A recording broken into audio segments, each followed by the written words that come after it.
Hello guys! Dapat bang i-label na made with AI tuwing magpo-post tayo? Simulan natin kung ano nga bang ibig sabihin ng AI or yung Artificial Intelligence. Made with AI, ibig sabihin po na computer system siya.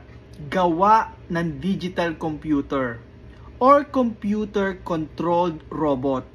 Katang isip lang or imagination. Manipulated, ika nga.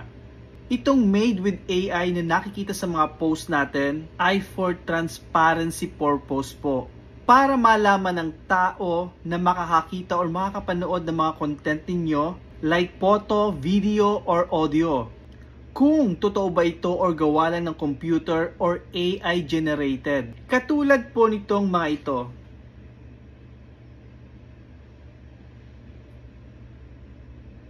Tingin pa lang po ay hindi po totoo at katang isip lamang. Napakadami pong nagkalat ngayon sa social media na AI generated na po ang mga post nila.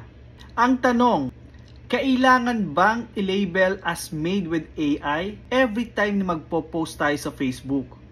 At ito po ay nakadepende sa ipo-post ninyong content. Kung paanong pagka-edit po ba ang ginawa ninyo.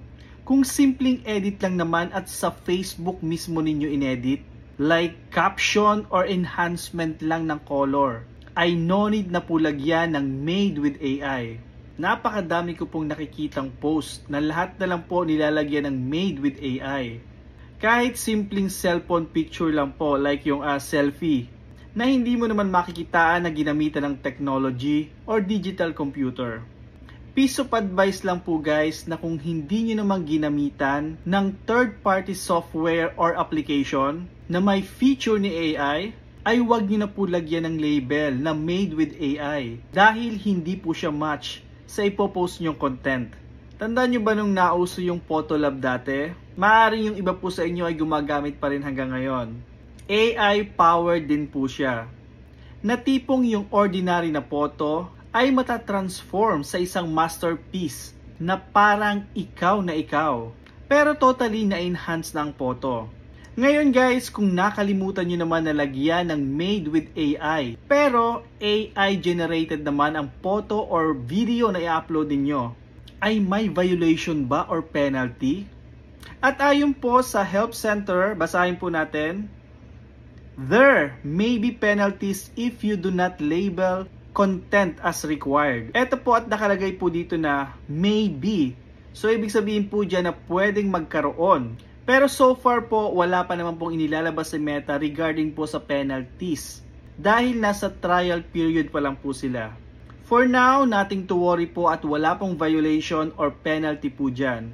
At kung nakapag-post man kayo ng AI generated pero hindi nyo nalagyan ng made with AI, ay automatic po na madedetect ng AI ni Meta mismo. At siya na mismo ang maglalagay ng AI generated ang content mo.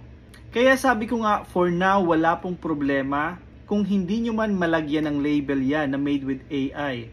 Or kung nakapaglagay man kayo ng label na made with AI pero hindi naman AI generated ang post nyo.